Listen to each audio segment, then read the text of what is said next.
Dump truck delivery. 20 plus years ago now, I worked at a landscaping supply business driving a dump truck.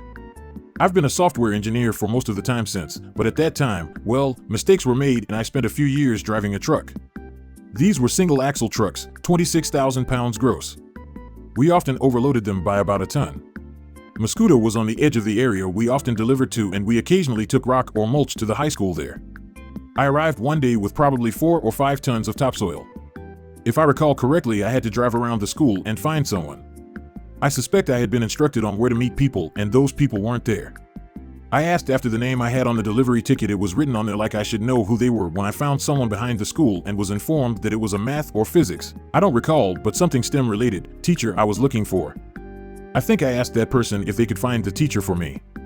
Eventually I met the teacher and 3 or 4 students in front of the school. I didn't know any of them. I might have still been 19 or 20 at the time, and I looked young.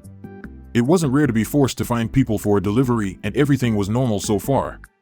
I got out of the truck and was told that the dirt was to be dumped into a planter they had been assembling with decorative blocks around the sign for the high school. It was out, maybe 50 foot into the grass between the road and the parking lot in front of the school. I hesitated and might have managed to say before being interrupted. I was going to say that the truck would leave marks in the grass. The truck, at 12,000 pounds empty, was heavy enough that it would compress the dirt, and even though the grass would only be flattened, it would leave a trail anywhere the truck went, likely an inch or 2 deep that wouldn't go away anytime soon. The tracks would be conspicuous.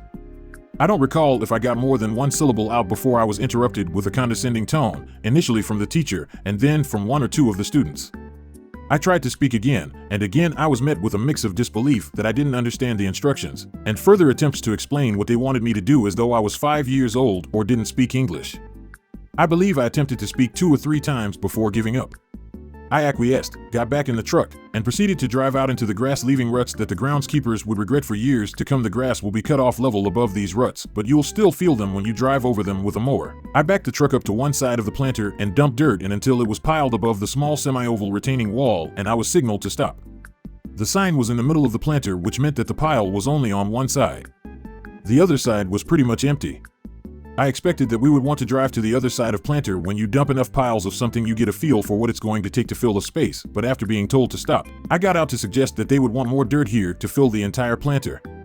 Again, I was not able to finish a sentence.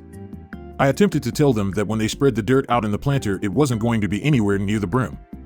I also would have been willing to stay while they moved some dirt over to the bare area so we could dump more in without spilling out onto the grass. It was clear they had no use for anything I might have to say. The disrespect was clearly intentional. I'm not sure if there was some perceived slight or if this was just a wolf pack who did this to everyone. I was told to go dump the remaining soil. There was probably 2 or 3 tons left in the truck. It could have been put to good use in the planter still out in a row crop field back behind the school. Here's another intricacy of working with a dump truck you might not intuit. Dirt doesn't spread evenly out of a dump bed. Most trucks have chains for the gate that allow you to meter how quickly the material comes out of the truck. These work great with small rock and gravel. With material that's more prone to clumping, you set the chain such that the gate can open wider and be less prone to clogging, but for dirt and mulch, it effectively just doesn't work. It hits the gate, compacts a bit, and is clogged. Then you can't release the chains because there are thousands of pounds of material pressed against it. You have to dig it out, which is a lot of work even with gravity helping, and of course the whole exercise was futile from the start. Thankfully, these people didn't know to ask, or I'm sure they would have directed me how to do my job, and then I would have been faced with either arguing with people who didn't care what I thought or setting the chains, and then spending 10 minutes unclogging the gate of the truck. You might guess there's too much nuance in that to convey in a scenario where I've yet to be allowed to finish a sentence. We weren't having a conversation, and these people were enjoying this for some reason. This was a long time ago, and I don't remember much of what was said to me, but I do clearly remember one kid slowly explaining, "Just take the truck over there and drive while you dump it out." Or something to that effect with hand gestures, like you would explain something to a child. By this point, I wouldn't piss on them if they were on fire, so I wasn't inclined to expose myself to any more of this noise. I had them sign for the delivery, and then drove around the school and into the field. I felt a little bad for whoever farmed this field, so I actually did try to make it work as well as possible. I also doubted they had permission. I drove about as fast as I was willing to drive in a recently tilled field, and started raising the bed. As topsoil is wont to do, nothing happened until the entire mass started sliding and essentially landed in the field in a large pile. You could tell that if you knew what you were looking at, the truck had been moving when it was dumped, but it was still a pile that someone was going to have to deal with. I drove past the school a week or so later on another delivery. I was curious to see if they had gone out to the field to get some of the nice sifted topsoil when they realized the planter was barely half filled, or to maybe use it to patch the ruts in the grass. There were still obvious tracks leading to the newly constructed planter. The planter was half filled with dirt, leaving the back of multiple courses of block exposed. And the large pile of dirt was still standing out in the field. The planter stayed that way for years. I don't know if anyone ever fixed it. The entire complex was apparently demolished and has been replaced with a new building now. I moved out of the area a long time ago. I'm not entirely certain that this was malicious compliance.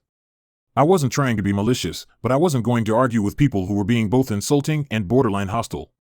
I held that job way too long, maybe 6 years, so I certainly had more bad or weird encounters with customers, like the time I guess I disappointed a couple trying to have a deliverman 3-way. But this one was one of the worst.